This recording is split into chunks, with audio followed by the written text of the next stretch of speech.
आज के इस वीडियो में हम लोग मॉडल पेपर के दूसरे सेट को देखेंगे और ये टारगेट का मॉडल पेपर है। इससे पहले के वीडियो में हमने इंटरनेट यानी कि सरकारी मॉडल पेपर के पांचों सेट, जो कि 5 सेट है साइंस के, पांचों सेट हमने करा रखा है। आप प्ले लिस्ट में जाइए मेरे, वहां पे आपको एक सेक्शन मिलेगा कि इंटरनेट मॉडल पेपर, वहीं पे आपको पांचों सेट मिल जाएगा। एक बार उन पांचों सेट को देख लीजिए, उसके बाद एक भी क्वेश्चन आपको नहीं छूटने वाला है। और अगर आप टारगेट का आप गाइड लिए हैं या टारगेट का मॉडल पेपर लिए हैं तो आज हम उसका ये सोल्यूशन कराने वाले हैं। टारगेट के पांचों मॉडल सेट को हम कराएंगे। पिछले वीडियो में पहला मॉडल सेट हो चुका है और आज ये दूसरा मॉडल पेपर होगा। इसमें 80 क्वेश्चन है। 80 क्वेश्चन सिर्फ कहने के 80 क्वेश्चन है। जब हम इसको कराएंगे तो आपको 80 के बदले 200 क्वेश्चन याद करवाएंगे। ये एक गारंटी है। अगर नहीं हुआ तो आप लोग डिसलाइक करके जाना है यहाँ पे वीडियो को। आप लोग इसको सिर्फ एक बार पूरा देखना, तब एग्जाम में जाओगे तो कहोगे कि सिर्फ इसी से ही क्वेश्चन लड़ा। क्योंकि हम, ये आपको दिख रहा है कि एक क्वेश्चन है, लेकिन हम इसी से ही आपको दो दो क्वेश्चन, तीन तीन क्वेश्चन ऑप्शन से ही बताने वाले हैं। तो चलिए बिना किसी देर के पहले क्वेश्चन की ओर चलते हैं। पहला क्वेश्चन यहाँ पे है कि निम्नांकित में कौन सा पद विद्युत परिपथ में विद्युत शक्ति कह रहा है, को निरूपित करता है। सबसे पहले आपको एक चीज, रुक जाइए अभी एक मिनट। आपको सबसे पहले याद करना है कि विद्युत शक्ति का एसआई मात्रक क्या होता है। तो विद्युत शक्ति का एसआई मात्रक वाट होता है, जिसे डब्ल्यू से लिखा जाता है। ये क्वेश्चन आपसे पूछ सकता है। अब यहाँ पे पूछा है कि शक्ति का सूत्र क्या होता है, इसमें इनमें से कौन सा सूत्र सही है। तो यहाँ से इनमें सभी सूत्र होता है। आपको याद रखना है कि पी पी यानी कि पावर को पी से लिखा है। पी बराबर ये सभी होता है, सभी यानी वी स्क्वायर बटे में आर, या आई स्क्वायर आर, या वी आई, सभी पी का ही सूत्र है। यानी कि शक्ति का ही ये सभी सूत्र होता है। तो पहले का ऑप्शन नंबर डी हो जाएगा। आपको मात्रक याद रखना है कि शक्ति का ऐसा ही मात्रक क्या होता है। तो वाट ये कई बार पूछ चुका है। दूसरा क्वेश्चन यहाँ पे आपको दिखेगा कि निम्नलिखित पदार्थों में चालक है, मतलब कि इनमें से चालक कौन है। तो अभ्रक चालक नहीं है, यानी अभ्रक विद्युत का चालन नहीं करता है। कांच से भी विद्युत का चालन बहुत ही कम, यानी 9 के बराबर होता है। इसका सही आंसर हो जाएगा एल्युमिनियम। एल्युमिनियम एक धातु है जिससे विद्युत का चालन होता है। तो आपको दूसरे का ऑप्शन नंबर हो जाएगा, ये ऑप्शन नंबर सी आपको आंसर हो जाएगा। आगे चलेंगे 3 नंबर क्वेश्चन की ओर। तो 3 में है कि एक सेल का विद्युत वाहक बल 1.5 वोल्ट है, 1.5 वोल्ट है। 10 आवेश गुजारने पर कार्य होगा। 10 आवेश, यहाँ पे जो 10 आवेश है, ये 10 आवेश नहीं होना चाहिए। 10 रहेगा तो ये नहीं बनेगा, इसमें एक होना चाहिए। अगर एक आवेश गुजारेंगे तो क्या होगा, यानी कि कोई क्वेश्चन के अनुसार ऑप्शन इसमें नहीं मिल रहा है, इसलिए हम कह रहे हैं कि 10 जीरो मिस प्रिंट है, इसमें एक होना चाहिए। अगर एक रहेगा तो आपको फॉर्मूला लगा लीजिएगा कि डब्ल्यू बराबर होता है, डब्ल्यू बराबर हम लिख सकते हैं वी क्यू, वी और क्यू। यहाँ पे अब देखिए क्या क्या मान दिया है। यहाँ पे पूछ रहा है कि गुजारे किए गए कार्य यानी वर्क का मान पूछ रहा है। यहाँ पे कितना दिया है, विद्युत वाहक बल, बल दिया है 1.5 वोल्ट, यानी बल दिया है 1.5। और कितना आवेश है, तो आवेश एक है, एक है। तो मल्टीप्लाई जब आप एक का करिएगा, यानी 1.5 में एक का मल्टीप्लाई होगा तो 1.5 ही आंसर हो जाएगा। अब देखिए 1.5 दो जगह पे है, तो इसमें आंसर कौन सा होगा। तो आपको याद रखना है कि कार्य का ऐसा ही मात्रक जूल होता है। कार्य का ऐसा ही मात्रक जूल होता है, यानी वर्क का ऐसे ही मात्रक जूल, यानी 1.5 जूल इसका हो जाएगा आंसर। अच्छे से इस बार इस न्यूमेरिकल को बनाइएगा अच्छे से घर पे, तब आपको ये आएगा। आगे चौथा क्वेश्चन है कि कुछ बादलों का रंग उजला क्यों होता है, मतलब कि बादल का रंग उजला क्यों होता है, ये पूछ रहा है। तो बादल का रंग कहे या किसी भी चीज का रंग कहे, तो प्रकाश के प्रकीर्णन के कारण ही उन लोगों का रंग ऐसा डिसाइड होता है। तो उसका रंग व्हाइट होता है प्रकाश के प्रकीर्णन के कारण। आगे आप में पूछ सकता है कि प्रकाश का परावर्तन क्या है, एक कई एक बार पूछा है। तो प्रकाश के परावर्तन के दो नियम होते हैं, आपको याद रखना है कि परावर्तन के कितने नियम होते हैं। तो परावर्तन के दो नियम होते हैं। इसमें है कि फोकस से ध्रुव की ओर आने पर अवतल दर्पण में आवर्धन का मान क्या होता है। तो आवर्धन का मान बढ़ता है। बढ़ता कैसे है तो हम समझा रहे हैं। ये मान लीजिए कि कोई दर्पण है, यहाँ पे हमने प्रधान अक्ष बनाया, यहाँ पे हमारा फोकस हो गया। तो आपको पता है कि फोकस से अगर हम पास में कोई वस्तु को यहाँ रखते हैं तो इसका प्रतिबिंब जो बनेगा बड़ा बनेगा, प्रतिबिंब बड़ा बनेगा। यानी कि यहाँ पे देखिएगा कि अगर कोई वस्तु है तो उसका प्रतिबिंब बड़ा बनेगा, यानी फोकस से कोई वस्तु आगे की ओर जाती है तो उसका प्रतिबिंब बड़ा बनेगा, बड़ा बनेगा यानी कि आवर्धन का मान बढ़ जाएगा। तो इसलिए इसका आंसर हो जाएगा 5 का ऑप्शन नंबर ए की मान बढ़ जाता है। एक बार हम इसको हटा रहे हैं, कुछ और बताएंगे आप लोगों को। ये तो हो गया कि आवर्धन का मान बढ़ जाता है। और कहेगा कि आवर्धन का मान अगर एक रहता है, आवर्धन यानी बराबर प्रतिबिंब बन जाता है, तो उस स्थिति में वस्तु को कहाँ रखना चाहिए। तो उस स्थिति में अगर हम वक्रता केंद्र पर रखेंगे तभी बराबर बनेगा। अगर वक्रता केंद्र से पहले जाएगा तो चित्र बड़ा बनेगा, और वक्रता केंद्र से दूर रखेंगे तो चित्र छोटा बनेगा। ये प्रतिबिंब की स्थिति में पढ़ना है। प्रतिबिंबों की स्थिति करके कुछ टॉपिक है, उसको में पढ़िएगा तो आपको ये मिल जाएगा। आगे है 6 नंबर क्वेश्चन की निम्नलिखित में से किस धातु से सोलर सेल बना होता है, मतलब सोलर सेल यानी सौर प्लेट किस धातु का बना होता है, तो सिलिकॉन, सिलिकॉन का उपयोग सोलर प्लेट बनाने में किया जाता है। अगर सोना से क्वेश्चन पूछेगा, सोना से अगर क्वेश्चन पूछना चाहे तो पूछ सकता है कि सोने का परमाणु क्रमांक कितना होता है, तो इसका परमाणु क्रमांक आप लोगों को याद रखना है कि 79, 79 इसका परमाणु क्रमांक होता है। इसका सिंबल होता है AU, आप लोगों को याद रखना है। एक चीज और पूछेगा कि सबसे कम क्रियाशील, सबसे कम क्रियाशील धातु कौन है, तो सोना। पूछेगा सबसे अधिक क्रियाशील धातु कौन है, तो उस स्थिति में हो जाएगा पोटेशियम, लेकिन पोटेशियम ऑप्शन में नहीं रहता है, इसलिए पोटेशियम की जगह सोडियम देता है, तो आपको सोडियम मार देना है, क्योंकि जब पोटेशियम नहीं होगा तो सोडियम आंसर होगा। लेकिन जब दोनों ऑप्शन में हो, सोडियम और पोटेशियम दोनों, तो आपको टिक करना है पोटेशियम को। ठीक, आगे चलेंगे 7 नंबर क्वेश्चन की ओर। इसमें एक चीज और पूछ देगा 6 में कि जस्ता, जस्ता का परमाणु क्रमांक कितना है, तो जस्ता का परमाणु क्रमांक 30 होता है। प्लेटिनम का पूछ दे कि प्लेटिनम का परमाणु क्रमांक कितना होता है, तो 78, तो प्लेटिनम का चांसेज कम है। पूछेगा तो सोना का ही परमाणु क्रमांक पूछेगा और जस्ता का ही पूछ सकता है, तो जस्ता का याद रखिएगा, जस्ता का होता है 30, जस्ता का 30। आगे चलेंगे 7 नंबर में कि वैद्युत प्रतिरोध के कारण चालक में उत्पन्न होता है, मतलब वैद्युत प्रतिरोध के कारण चालक में क्या उत्पन्न हो जाता है, तो ऊष्मीय प्रभाव। आप लोगों ने देखा भी होगा घर में भी कि जब कोई तार से विद्युत धारा जाता है तो कुछ घंटों बाद या कुछ समय बाद तार गर्म हो जाता है, यानी कि चालक से जब विद्युत धारा प्रवाहित होगी तो उसमें क्या उत्पन्न हो जाएगा, तो ऊष्मीय प्रभाव उत्पन्न हो जाएगा।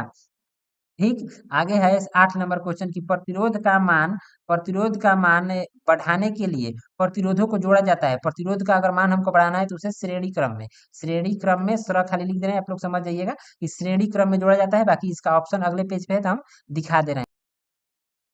यहाँ पे ऑप्शन दी जाएगा आपको पार्श्व क्रम, श्रेणी क्रम, तो इसका आंसर हो जाएगा श्रेणी क्रम। अगर हमको उच्च प्रतिरोध यानी ज्यादा प्रतिरोध प्राप्त करना है तो उसे श्रेणी क्रम में जोड़ना पड़ेगा, और अगर कम प्रतिरोध प्राप्त करना है तो पार्श्व क्रम का ही दूसरा नाम समानांतर क्रम होता है। ठीक, श्रेणी क्रम में आपको फॉर्मूला हो जाएगा कि आर बराबर आर वन प्लस आर बराबर R1 प्लस आपको R2 हो जाएगा। ज्यादा प्रतिरोध रहेगा तो R3 R4 ऐसे जोड़ते जाएंगे। ये आर का सूत्र होता है श्रेणी क्रम में। अगर पार्श्व क्रम में जोड़ेंगे तो 1/R हो जाता है, 1/R बराबर 1/R1 प्लस 1/R2 हो जाता है। तो इसको आप लोग एक बार देख लीजिएगा। आगे 9 नंबर क्वेश्चन है कि श्वेत प्रकाश में वर्ण विक्षेपण उत्पन्न करता है, मतलब कि श्वेत प्रकाश द्वारा वर्ण विक्षेपण उत्पन्न जो होता है किसके सहायता से होता है, तो हो जाएगा प्रिज्म। प्रिज्म के द्वारा आपको वर्ण विक्षेपण होता है। प्रिज्म से एक और क्वेश्चन पूछ देगा कि प्रिज्म में कितने सतह होते हैं, तो प्रिज्म में 5 सतह होते हैं, आपको याद रखना है। और यहाँ पर अगर कांच की झिल्ली का मतलब समझ लीजिए, कांच का एक शीशा का लैब टाइप का समझ लीजिए, तो इसमें तो कुछ नहीं होता है, ये हटाइए इसको। समतल दर्पण सब लोगों को पता ही है कि समतल दर्पण की फोकस दूरी और वक्रता त्रिज्या अनंत होती है, ये आप लोगों को पता ही है। गोलीय दर्पण दो प्रकार के होते हैं मेनली, तो वैसे तो 3 होते हैं, जैसे गोलीय दर्पण दो प्रकार के ही मेनली माने जाते हैं, जैसे कि उत्तल और अवतल। ठीक, आगे चलेंगे 10 नंबर। 10 नंबर क्वेश्चन है कि सरल सूक्ष्मदर्शी में किसका उपयोग होता है, सरल सूक्ष्मदर्शी। सूक्ष्मदर्शी में आपको याद रखना है उत्तल लेंस का उपयोग होता है। सरल सूक्ष्मदर्शी में उत्तल लेंस का उपयोग होता है। अगर आपसे पूछ दे कि उत्तल दर्पण का कहाँ उपयोग होता है, तो आपको बताना है कि वाहनों के साइड मिरर में यूज होता है उत्तल दर्पण का, और उत्तल लेंस का उपयोग होता है सरल सूक्ष्मदर्शी में। एक चीज और पूछता है कि मानव नेत्र किस लेंस की भांति कार्य करता है, तो उत्तल लेंस की भांति मानव नेत्र कार्य करता है। ठीक, आपसे अगर पूछ दे कि अवतल दर्पण का उपयोग कहाँ होता है, तो हजामती दर्पण के रूप में यानी कि दाढ़ी बनाने में अवतल दर्पण का उपयोग किया जाता है। पूछ लिया अगर कि अवतल लेंस का दूसरा नाम क्या है, तो इसका दूसरा नाम होता है अपसारी। अवतल लेंस को अपसारी कहते हैं, उत्तल लेंस को अभिसारी कहते हैं, उत्तल लेंस को अभिसारी कहते हैं। सेम नाम चेंज हो जाता है दर्पण में। अवतल दर्पण को कहते हैं अभिसारी और उत्तल दर्पण को कहते हैं अपसारी। तो इसमें कंफ्यूजन टाइप का होता है, आप लोगों को सतर्कता से याद रखना है कि जो एक बिंदु पर भेजे उसे अभिसारी, और जो एक बिंदु से निकलता हुआ प्रतीत हो उसे अपसारी। चलेंगे 11 नंबर की ओर। 11 में है कि नेत्र लेंस में समायोजन की क्रिया होती है, मतलब नेत्र लेंस में समायोजन किसके द्वारा होता है, ये पूछ रहा है। तो ये होता है सिलियरी पेशियों के द्वारा। हमारे आंख में जो सिलियरी पेशियां हैं उसी के द्वारा नेत्र के लेंस को एडजस्ट किया जाता है, यानी कि उसका समायोजन किया जाता है। आइरिस का दूसरा नाम परितारिका भी होता है, ये आप लोगों को याद रखना है। नेत्र लेंस द्वारा तो नहीं होगा, लेकिन इसमें पूछ सकता है कि नेत्र लेंस कौन सा लेंस होता है, तो उत्तल लेंस। कौन सा लेंस, उत्तल लेंस। फिर पूछ सकता होता है कि जब हम अपने आंख को दान करते हैं तो आंख का कौन सा हिस्सा दान किया जाता है? आंख का कॉर्निया वाला जो भाग होता है ना, उसी को दान किया जाता है। तो सारे क्वेश्चंस को आपको देख के ये रिवाइज करके ही एग्जाम में जाना है। 12 नंबर है कि प्रत्यावर्ती धारा की आवृत्ति कितनी होती है? प्रत्यावर्ती धारा की आवृत्ति होती है 50 एच जेड। एच जेड का मतलब हर्टज होता है, यानी कि 50 हर्टज इसका आंसर हो जाएगा। और ये घरों में मेनली यूज होता है। आगे है 13 नंबर क्वेश्चन कि किसी धारावाही परिनालिका के भीतर, ये परिनालिका से क्वेश्चन आ गया, किसी धारावाही परिनालिका के भीतर सभी बिंदुओं पर चुंबकीय क्षेत्र, सभी बिंदुओं पर बोला है कि चुंबकीय क्षेत्र क्या होता है? तो सभी बिंदुओं पर चुंबकीय क्षेत्र समान होता है, यानी परिनालिका के अंदर कहीं भी आप चुंबकीय क्षेत्र नाप लीजिए, समान ही होगा, उनका चुंबकीय क्षेत्र समान होता है। ठीक, आगे चलेंगे 14 नंबर क्वेश्चन में कि स्पेक्ट्रम प्राप्त करने के लिए किसका उपयोग होता है? पहले समझिए कि स्पेक्ट्रम होता क्या है। तो स्पेक्ट्रम अगर मान लीजिए कोई ये प्रकाश गया इससे, तो ये जब अपने रंगों में बट जाएगा, यहाँ से 7 रंगों में बट जाता है, या 4, 5, 6 और मान लीजिए इसे 7 हो गया, यहाँ पे एक और दिखा दे रहे हैं, 7 हो गया, इसी में 7 ही है, गिजमिज टाइप का लग रहा होगा लेकिन 7 ही समझना है। 7 में बट गया, इसी को बोला जाता है स्पेक्ट्रम। तो स्पेक्ट्रम प्राप्त किसके द्वारा किया जाता है? तो प्रिज्म के द्वारा। किसके द्वारा? प्रिज्म के द्वारा। और ये हम रफली बनाए, माउस से बना रहे हैं, अच्छा बन नहीं रहा है, मार्कर मेरे पास डिजिटल वाला है नहीं तो बन पाएगा, इसलिए माउस से बनाए हैं, तो थोड़ा सा कॉम्प्रोमाइज करके चलना है। तो इसका आंसर हो जाएगा प्रिज्म, प्रिज्म से ये बनता है। आगे है 15 नंबर में कि कांच कांच प्रिज्म द्वारा उत्पन्न श्वेत प्रकाश के स्पेक्ट्रम में किस रंग की किरण का झुकाव सबसे अधिक होता है? तो झुकाव सबसे अधिक होता है बैगनी का, सबसे नीचे यहाँ पे आपको बैगनी यहाँ पे होता है, यानी कि वायलेट भी होता है सबसे नीचे, ठीक, और सबसे ऊपर में रेड होता है, सबसे ऊपर में रेड होता है, ठीक। वही पूछ रहा है कि सबसे अधिक झुकाव किसका होता है? तो बैगनी का। पूछे सबसे कम झुकाव किसका होता है? तो लाल का। फिर पूछेगा कि किस रंग का तरंग दैर्ध्य सबसे अधिक होता है? तो अधिक होता है तरंग दैर्ध्य लाल का। किस रंग का तरंग दैर्ध्य सबसे कम होता है? तो वो होता है बैगनी का। ये 4 क्वेश्चन में से एक क्वेश्चन जरूर रहेगा और आप कंफ्यूज नहीं होना है। आगे है 16 नंबर में कि लेंसों में मुख्य फोकस की संख्या 2 होती है। कितनी होती है? तो 2 होती है। लेंस में कितने मुख्य फोकस? 2। आगे चलेंगे 17 नंबर पे। सामने आपके 17 नंबर क्वेश्चन है कि किसी लेंस में बाहर की ओर उभरे दो गोलीय पृष्ठ हो तो इसे कहते हैं, मतलब ये सीधे परिभाषा ही बोल दिया है। तो इसका आंसर हो जाएगा आपको उत्तल लेंस। हम आपको बना के दिखा रहे हैं।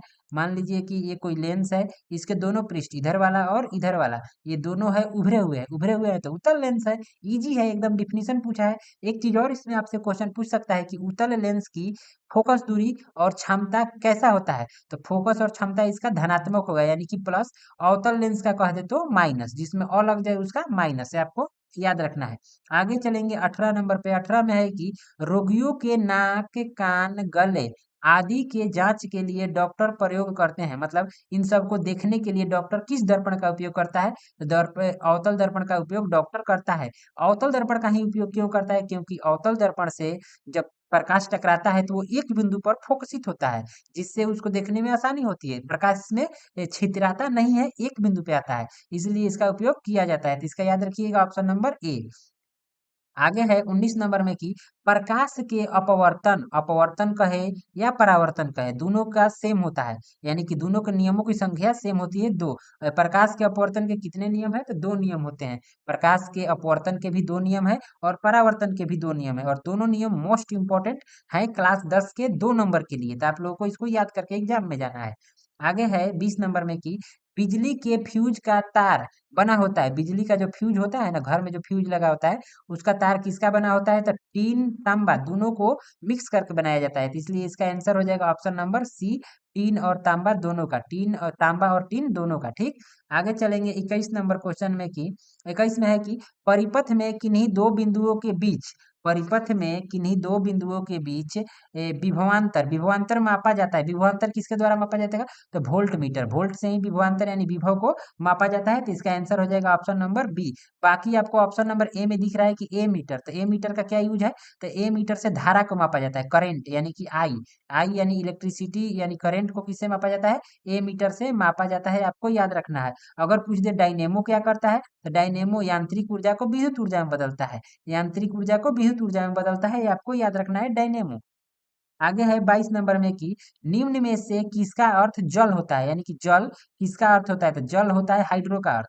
ये एग्जाम में आया हुआ क्वेश्चन है लगभग, ये पिछले साल नहीं तो उससे पिछले साल, मतलब हम ये क्वेश्चन देखे थे पेपर में कि आया हुआ क्वेश्चन है कि जल का अर्थ क्या होता है, तो हाइड्रो, जल का अर्थ होता है हाइड्रो। और आप सभी को जल का सूत्र पता ही है कि जल का सूत्र होता है H2O, सबको पता ही होगा, इसलिए हम इसी में लिख दिए हैं, समझ लीजिएगा। आगे है 23 नंबर, ताप बढ़ने पर चालक का प्रतिरोध, अगर हम ताप बढ़ाएंगे तो चालक का प्रतिरोध क्या होगा, चालक का प्रतिरोध बढ़ जाएगा। यानी कि जितने तार गर्म होगा उतने बिजली कम जाएगा, यानी कि तार गर्म होकर टूट भी जाता है, यानी कि वो खराब हो जाता है। तो जितना उसका ताप बढ़ाएंगे उसमें प्रतिरोध यानी रुकावट उतने ज्यादा होगा। एक चीज आपको सब्जेक्टिव में पूछता है कि चालक का प्रतिरोध, यानी यहाँ से चालक का प्रतिरोध किन किन बातों पर निर्भर करता है। तो चालक का प्रतिरोध ध्यान से सुनिएगा, हम यहाँ लिख नहीं पाएंगे क्योंकि हमें माउस से जो भी काम कर रहे हैं तो माउस से लिखना बहुत कठिन होता है। बस हम बोल रहे हैं, आप लोग समझ लीजिएगा, और लिखना होगा तो वीडियो को रोक के लिख लीजिएगा कि चालक का प्रतिरोध चालक की लंबाई, चालक की मोटाई, चालक का अनुप्रस्थ काट का क्षेत्रफल, चालक की प्रकृति, प्रकृति मतलब चालक किस चीज का बना है, और चालक के तापमान पर, इन सभी चीजों पर वो निर्भर करता है। तो ये आपको याद करके रखना है इसको।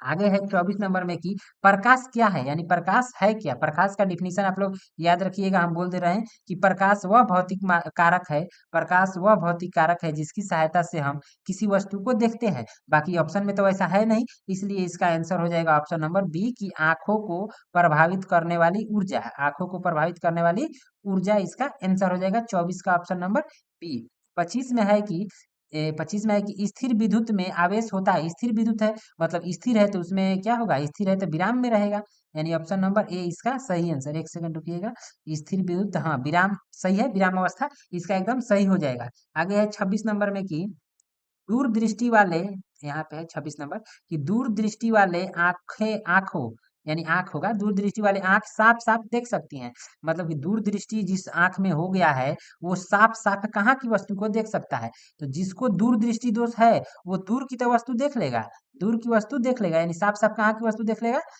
दूर की, लेकिन निकट की वस्तु को वो नहीं देख पाएगा। तो इसको अच्छे से याद रखना है। 27 में है कि नीला तथा हरा प्रकाश के मिलने पर किस वर्ण का प्रकाश प्राप्त होता है। अब देखिए, इसके लिए हम आपको कुछ ये बनाएंगे, आप लोगों को यहाँ पे देखना है। इसे मान लीजिए ये कोई टेबल है, याद करने का तरीका, ये त्रिभुज हो गया। यहाँ पे हम लिख रहे हैं आर, क्या आर, आर यानी कि रेड, यहाँ पे हम लिखेंगे बी यानी कि ब्लू, इससे आप सभी क्वेश्चन बना लीजिएगा। और यहाँ पे जी लिखेंगे यानी कि green, R B ji, are यहाँ पे हम आर लिखे हैं, यहाँ पे बी और यहाँ पे जी, यहाँ बीच में लिखेंगे वाई, ये वाई है, वाई लिखे हैं, आपको उल्टा वाई दिख रहा होगा क्योंकि हम उल्टे लिखे हैं, लेकिन वो वाई है, समझ लीजिएगा थोड़ा। वाई यहाँ पे एम, वाई एम, और इधर में लिखेंगे हम सी। यानी फिर से सुनिए, अगर रेड और ग्रीन को हम मिलाएं तो येलो बनेगा, क्या बनेगा, येलो। ये वाई है, वाई है, फिर से बोल रहे हैं वाई है, ये ऐसा है। रेड और, इसको हटा ही दे रहे हैं, रेड और ग्रीन को मिलाएंगे तो येलो बनेगा। रेड और ब्लू, रेड और ब्लू को मिलाएंगे तो एम यानी मैजेंटा, मैजेंटा कलर बनेगा, ठीक। ग्रीन और ब्लू को मिलाएंगे तो सियान बनेगा यानी सी। अगर हमसे क्वेश्चन में क्या है कि नीला तथा हरा, नीला यानी कि ब्लू, ग्रीन, ब्लू और ग्रीन को मिलाएंगे तो सियान बनेगा, सियान ऑप्शन नंबर बी में है, सियान ऑप्शन नंबर बी। 27 का भी हम ये सब हटाएंगे, बस खाली समझा रहे हैं, फिर से सुनिए। अगर कह दे रेड और सियान को मिलाएंगे तो क्या बनेगा, तो व्हाइट कलर, व्हाइट कलर यानी कि व्हाइट, श्वेत प्रकाश का हमें प्राप्ति होगा। अगर येलो और मजेंटा को मिलाए तो श्वेत, येलो और ब्लू को मिलाए तो श्वेत कलर बन जाएगा, यानी क्रॉस क्रॉस जाएंगे तो व्हाइट बन जाएगा, श्वेत प्रकाश, ठीक। रेड ब्लू को मिलाएंगे मजेंटा, रेड ग्रीन को मिलाएंगे येलो, और रेड और ब्लू को मिलाएंगे सियान। तो यहाँ पे रेड ब्लू ही पूछा है, रेड यानी कि नीला तथा हरा, नीला तथा हरा पूछा है, रेड और ग्रीन, हाँ ठीक है, सियान यहाँ पे एकदम सही है। आगे चलेंगे 28 नंबर की ओर।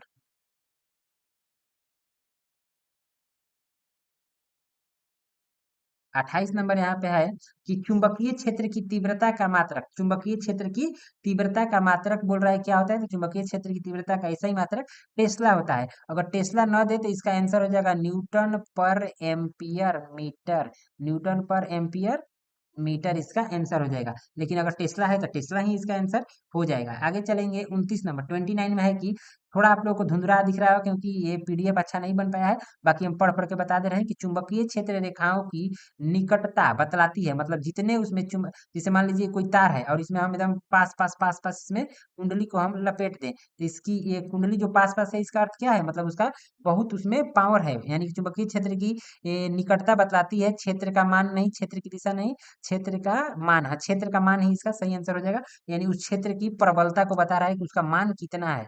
29 का ए। आगे है 30 नंबर में कि दर्पण की चौड़ाई को कहते हैं। मान लीजिए कि अगर कोई ऐसे दर्पण है तो इसकी जो ये चौड़ाई है, इस चौड़ाई को क्या कहते हैं, तो इसको द्वारक कहा जाता है। दर्पण का द्वारक इसको कहा जाता है। 30 का ऑप्शन नंबर बी। 31 नंबर में है कि निम्नांकित में कौन सहसंयोजक यौगिक है। सहसंयोजक यौगिक इनमें से कौन है, तो CH4 जो है सहसंयोजक यौगिक है। CH4 पूछेगा किसका सूत्र होता है, तो मीथेन का। ठीक, याद रखना है कि मीथेन का ये सूत्र है। आगे है 32 नंबर में कि 32 में देखिएगा क्या है, अभिक्रियाशील, ये अभिक्रियाशील समूह लिखा है, एकल बॉन्ड CO और फिर एकल बॉन्ड है कहते हैं, यानी इसको बोलेंगे डबल बॉन्ड CO को क्या कहते हैं, तो इसको बोला जाता है आपको कार्बोनिक समूह, कार्बोनिक समूह, कार्बोनिल इसको बोला जाता है, कार्बोनिल समूह। तो ये सब क्वेश्चन हमें लगता है कि 10 क्लास के लड़कों को छोड़ देना चाहिए, क्योंकि आपको जब 80 क्वेश्चन है इसको छोड़ देना है। 80 क्वेश्चन है, 40 नंबर लाना है, 40 क्वेश्चन ही बनाना है, तो हम ये डिफिकल्ट क्वेश्चन को हम क्यों बनाएं, इसको छोड़ देना है। आगे अब चल रहे हैं 33। आगे है 33 नंबर क्वेश्चन की। 33 यहाँ से देखिएगा कि किसी कोश में, कोश यानी कि कक्षा कह रहा है, किसी कक्षा में इलेक्ट्रॉनों की अधिकतम संख्या होती है, मतलब इलेक्ट्रॉनों की अधिकतम संख्या कितनी होती है, तो ये फॉर्मूला है 2n²। जैसे कि मान लीजिए अगर हमको पहला कक्षा में जांच करना है तो 2 है तो 2 लिखेंगे, यहाँ पे देखिएगा पहला कक्षा में अगर जांच करना है तो पहला कक्षा लिखेंगे, 2 है तो 2 लिखेंगे, यहाँ फॉर्मूला से n के जगह पे अब लिखेंगे 1 और 1 का स्क्वायर, बीच में गुणा होता है तो 1 का स्क्वायर 1 और 2 में गुणा करेंगे तो 2, यानी कि पहले कक्षा में हमको 2 इलेक्ट्रॉन होते हैं, पहले कक्षा में 2 इलेक्ट्रॉन। अगर उसी तरह दूसरे कक्षा में हमको जांच करना है तो पहले 2 है तो 2 लिखेंगे और फिर यहाँ पे लिखेंगे 2 का स्क्वायर, 2 दूनी का 4, यानी 2 का स्क्वायर 4 और 4 दूना 8, यानी कि दूसरे कक्षा में हमको 8 इलेक्ट्रॉन मिल जाएंगे। यानी कि वही पूछ रहा है कि कोष ज्ञात करने का फॉर्मूला क्या होता है, तो 2n² इसका सही आंसर हो जाएगा, option number C. Option number C हो जाएगा। हम यहाँ से हटा ले रहे हैं इसको, यहाँ पे आपको हो जाएगा ऑप्शन नंबर सी। आगे है 34 नंबर में कि कैथोड किरणें, कैथोड किरणें, किरणों में क्या उपस्थित रहते हैं, मतलब इनमें क्या उपस्थित रहता है, तो इसमें उपस्थित रहता है इलेक्ट्रॉन। इलेक्ट्रॉन से एक इंपॉर्टेंट क्वेश्चन पूछता है कि इलेक्ट्रॉन का खोज किसने किया था, तो इलेक्ट्रॉन का खोज थॉमसन नामक वैज्ञानिक ने किया था। वहीं पूछेगा प्रोटॉन का खोज किसने किया था, तो प्रोटॉन का खोज रदरफोर्ड, रदरफोर्ड नहीं, इसका, हाँ रदरफोर्ड, रदरफोर्ड ही एकदम सही है इसका, रदरफोर्ड, यानी इलेक्ट्रॉन का थॉमसन, प्रोटॉन का रदरफोर्ड और न्यूट्रॉन का चैडविक। आप लोगों को याद रखिएगा, ईटा पर नाच, ईटा पर नाच, ईटा मतलब ई से इलेक्ट्रॉन, टॉ से थॉमसन, पर यानी कि प से प्रोटॉन, र से रदरफोर्ड, और नाच यानी कि न से न्यूटन और च से चैडविक। चैडविक यानी कि जेम्स चैडविक उसका नाम था पूरा। तो ये रहा ये 34 का, सभी हमने बता दिया। 35 देखिए, 35 में है कि सभी अम्ल जल में घुलकर प्रदान करते हैं। सभी अम्ल जब जल में घुलेंगे तो हाइड्रोजन आयन यानी H+ आयन प्रदान करेंगे। अगर भस्म के बारे में पूछे तो भस्म हाइड्रोक्साइड आयन प्रदान करते हैं। ठीक, यहाँ पे वही क्वेश्चन दे ही दिया, देखिए वे सभी पदार्थ भस्म कहे जाते हैं जो जल में घुलकर हाइड्रोक्सिलिक आयन यानी कि OH- प्रदान करते हैं। ठीक, तो इसका 36 का ऑप्शन नंबर ए हो जाएगा। 37 में है कि वैसे लवण जो अम्ल और भस्म के पूर्ण उदासीकरण से बने होते हैं कहे जाते हैं, मतलब कि वैसे लवण जो अम्ल और भस्म के पूर्ण उदासीकरण से बने होते हैं उन्हें क्या कहा जाता है, तो उन्हें सामान्य लवण कहा जाता है। आगे 38 नंबर क्वेश्चन है कि प्रथम कार्बनिक यौगिक यूरिया का संश्लेषण किसने किया था, मतलब पूछ रहा है कि यूरिया का खोज किसने किया था, तो यूरिया यूरिया का खोज वोहलर नामक वैज्ञानिक ने किया था। आपसे यूरिया का सूत्र भी पूछ सकता है, तो यूरिया का सूत्र सुन लीजिए, ध्यान से बोल रहे हैं, NH2CONH2, यानी यूरिया का सूत्र होता है NH2CONH2। यहाँ हम लिखने का कोशिश कर रहे हैं, हो जाएगा NH2 और फिर होता है NH2, यानी NH2CO NH2 इसका सूत्र होता है। इसी को दूसरे तरीका से लिखता है, दूसरे तरीका से हम यहाँ लिख दे रहे हैं, यहाँ पे इसी को दूसरे तरीका से लिखेगा NH NH2 हो गया।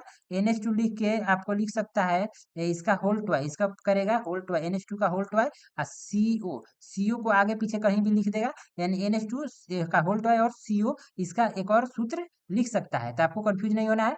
आगे चलेंगे 39 नंबर। 39 में है कि कैल्शियम कार्बोनेट जल के साथ अभिक्रिया करके क्या देता है, यानी कैल्शियम कार्बोनेट जल के साथ अभिक्रिया करेगा तो क्या देगा, तो एथाइन प्रदान करता है। आगे है 40 नंबर में कि लोहा से जिंक लेपित करने की क्रिया को क्या कहते हैं, गैल्वेनीकरण इसको कहते हैं। काफी इंपॉर्टेंट क्वेश्चन है कि लोहे पर जिंक की परत चढ़ाने को क्या कहते हैं, तो गैल्वेनीकरण। संक्षारण क्या होता है, तो लोहे पर जंग लगना संक्षारण कहलाता है। ठीक, आगे आपको विद्युत अपघटन का डिफिनीशन पूछ सकता है कि विद्युत अपघटन क्या है।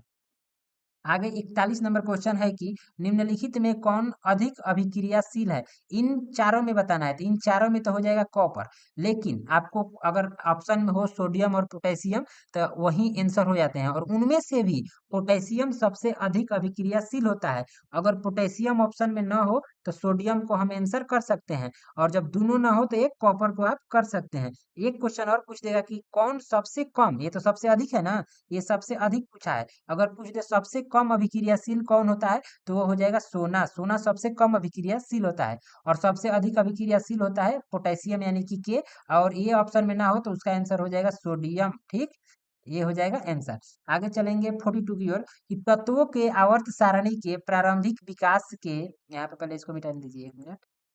हाँ, यहाँ पे है कि तत्वों के आवर्त सारणी के प्रारंभिक विकास में किसका प्रमुख योगदान था, तो मेंडलीफ का प्रमुख योगदान था। और मेंडलीफ ने जो आवर्त सारणी बनाई थी वो परमाणु द्रव्यमान के आधार पर बनाया था। ये बहुत बार क्वेश्चन पूछा है ये सब, आप लोग बस सुनते जाइए। मेंडलीफ ने जो आवर्त सारणी बनाया था परमाणु द्रव्यमान के आधार पर बनाया था, और जो अभी हेनरी मोजले का जो आधुनिक आवर्त सारणी है ये परमाणु संख्या के आधार पर बना है, जिसकी वजह से हम इसको फॉलो कर रहे हैं, और ये मेंडलीव की आवर्त सारणी को हम लोग नहीं पढ़ते हैं।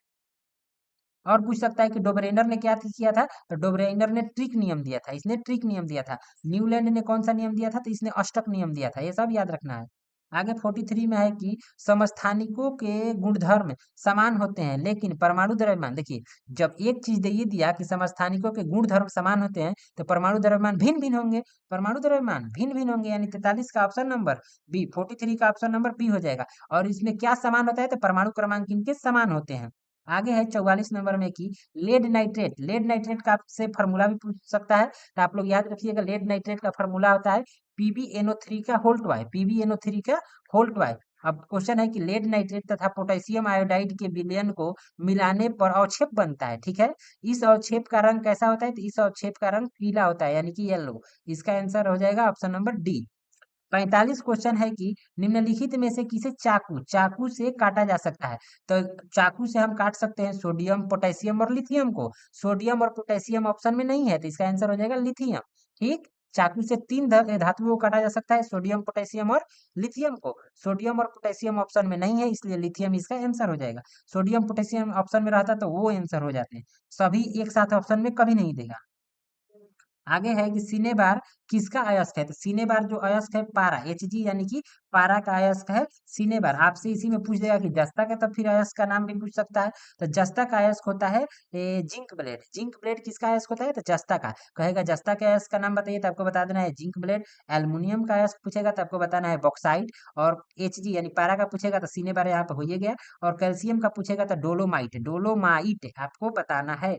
आगे चलेंगे 47। रासायनिक अभिक्रिया के दौरान किसी पदार्थ में ऑक्सीजन का ह्रास कहलाता है, मतलब अगर रासायनिक अभिक्रिया हो रही है और उसमें ऑक्सीजन का ह्रास हो रहा है तो उसको क्या कहेंगे, अपचयन अभिक्रिया उसको कहेंगे, यानी इसका option number B, option number B. आगे 48 है कि एल्युमिनियम पर मोटी ऑक्साइड की परत बनने की क्रिया क्या कहलाती है, तो इसको कहते हैं एनोडीकरण। ऑप्शन नंबर बी इसका एकदम सही आंसर हो जाएगा।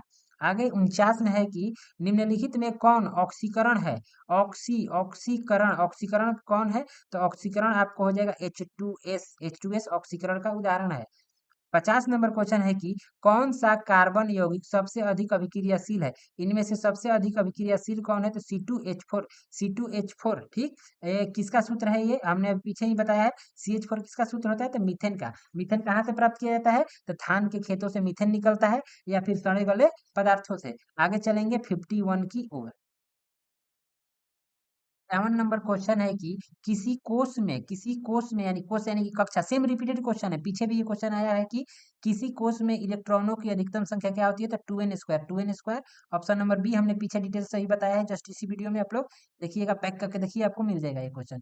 आगे है 52 नंबर, 52 में है कि डाई मिथाइल ईथर यानी C2H6O का आईयूपीएसी नाम क्या है, तो इसका आईयूपीएसी नाम होता है मिथॉक्सी मीथेन। ठीक। आगे है आपको 53 में कि मेंडल ने मटर के कितने गुणों पर कार्य किया था, तो मेंडल ने मटर के 7 गुणों पर कार्य किया था। इसमें क्वेश्चन पूछता है कि मेंडल ने अपने प्रयोग में किस पौधे का चयन किया था, तो पौधे का चयन किया था तो वो हो जाएगा मटर के पौधे का चयन। ठीक।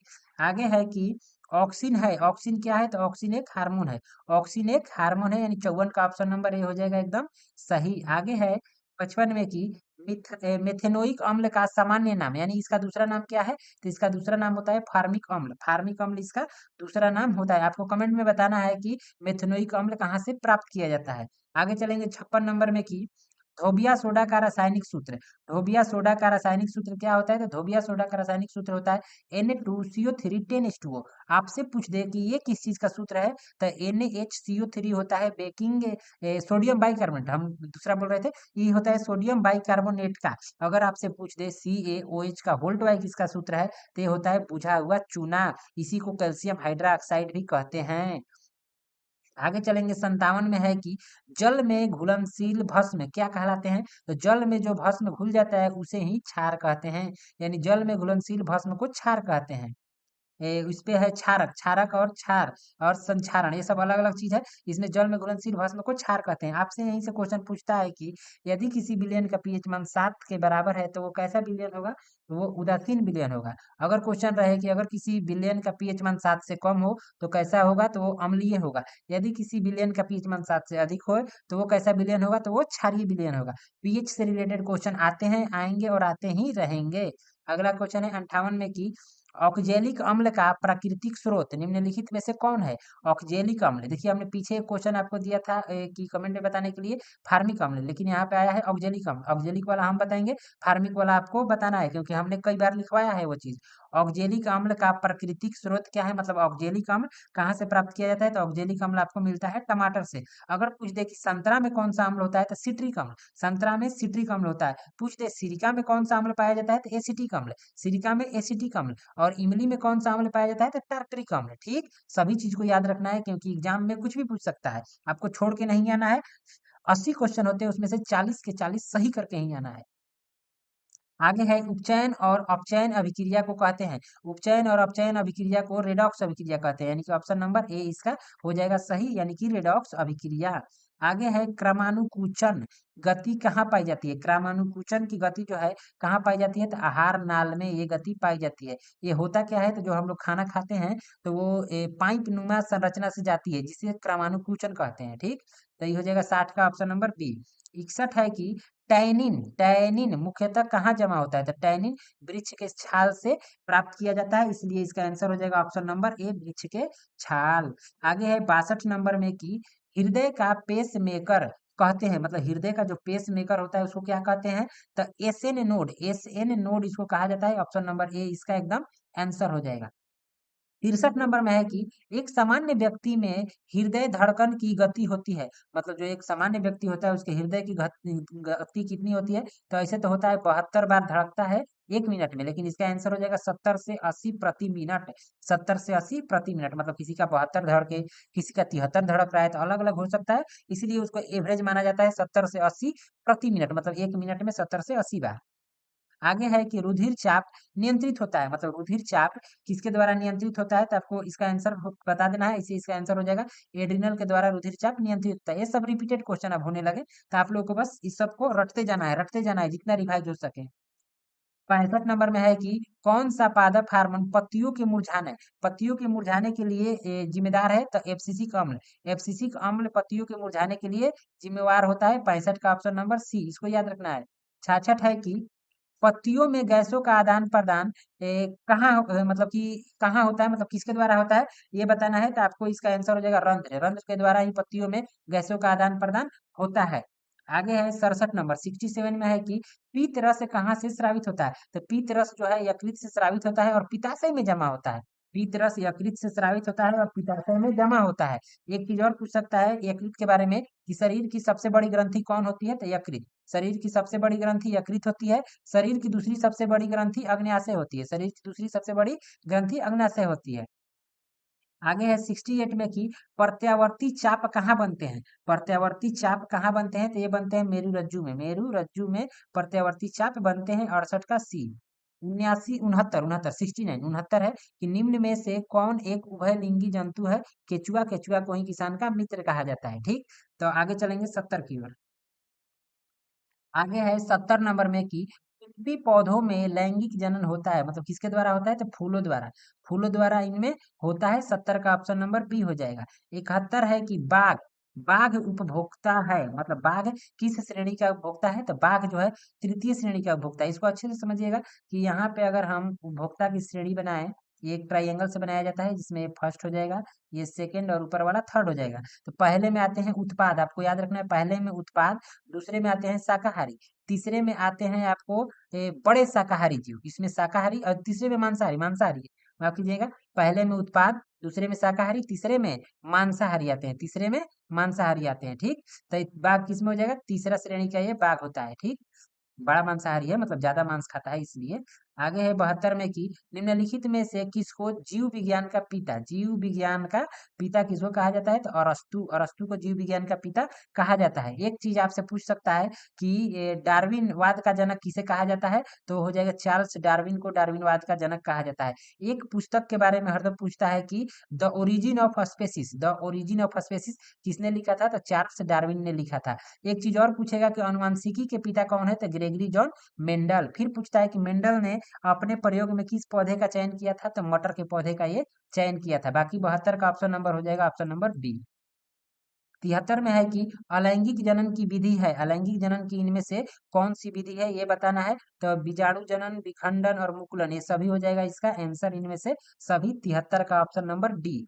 74 नंबर क्वेश्चन है कि मनुष्य के कपाल तंत्रिका की संख्या होती है, मनुष्य के कपाल तंत्रिकाओं की संख्या कितनी होती है? तो 12 जोड़ी यानी कि 24, 12 जोड़ा यानी कि 24 इसका आंसर हो जाएगा। आगे चलेंगे 75 में है कि कृमि रूप, कृमि रूप परिशोषिका किसका हिस्सा है? यानी कृमि रूप परिशोषिका जो है वो किसका हिस्सा है इनमें से? तो ये आहार नल का एक हिस्सा होता है। ठीक, 75 का ए। 76 में है कि हाइड्रीला, हाइड्रीला पाया जाता है। हाइड्रीला किसमें पाया जाता है? तो ये जल में पाया जाता है, जल में हाइड्रीला पाया जाता है। 77 है कि वर्तिका भाग है, वर्तिका किसका भाग है? तो वर्तिका जो है ना अंडाशय का भाग है, वर्तिका अंडाशय का भाग है, यानी कि ऑप्शन नंबर इसका हो जाएगा ऑप्शन नंबर सी। आगे है 78 में कि वृक्क सहायता प्रदान करता है, मतलब वृक्क किस चीज में सहायता प्रदान करता है ये आपको बताना है। तो आप सभी को पता है कि उत्सर्जन, उत्सर्जन में इसकी ये उपयोगिता होती है। आगे है 79 में कि अग्न्याशय में कौन सा हार्मोन स्रावित होता है, मतलब अग्न्याशय से कौन सा हार्मोन स्रावित होता है? इंसुलिन। इंसुलिन अग्न्याशय से स्रावित होता है और इंसुलिन जो है मधुमेह के रोग से हमें बचाता है, यानी लड़ने में मदद करता है। टेस्टोस्टेरोन से क्या स्रावित होता है, मतलब टेस्टोस्टेरोन कहाँ स्रावित होता है? तो ये मेल, मेल में ये पाया जाता है, ये कई बार पूछ चुका है। अगर आपसे पूछे शरीर की सबसे बड़ी ग्रंथि कौन है? तो यकृत आपको टिक कर देना है। ठीक, आगे है 80 नंबर में कि मनुष्य में नासिक छिद्र, लैरिंग्स, ट्रैकिया तथा फेफड़ा मिलकर बनाते हैं, मतलब ये सब सांस लेने वाले हैं। तो श्वसन तंत्र बनाएंगे ऑप्शन नंबर डी। तो इस तरह से हमारा हुआ 80 के ये 80 क्वेश्चन हमने आपको करा दिया। ये सब्जेक्टिव क्वेश्चन है, अच्छे से आप लोग इसको स्क्रीनशॉट ले लीजिए। बाकी इसके अलावे अगर आपको और भी ऑब्जेक्टिव क्वेश्चंस पढ़ने हैं तो आप एक बार मेरे प्लेलिस्ट में जाइए, वहां पे हमने सरकारी मॉडल पेपर के एक क्वेश्चन, सरकारी जो मॉडल पेपर होता है इंटरनेट पे, उसके सारे पांचों सेट साइंस के हमने करा रखा है। आप लोग एक बार उन्हें देखिए, याद कीजिए, तब एग्जाम में जाइए। मिलेंगे अगले वीडियो में।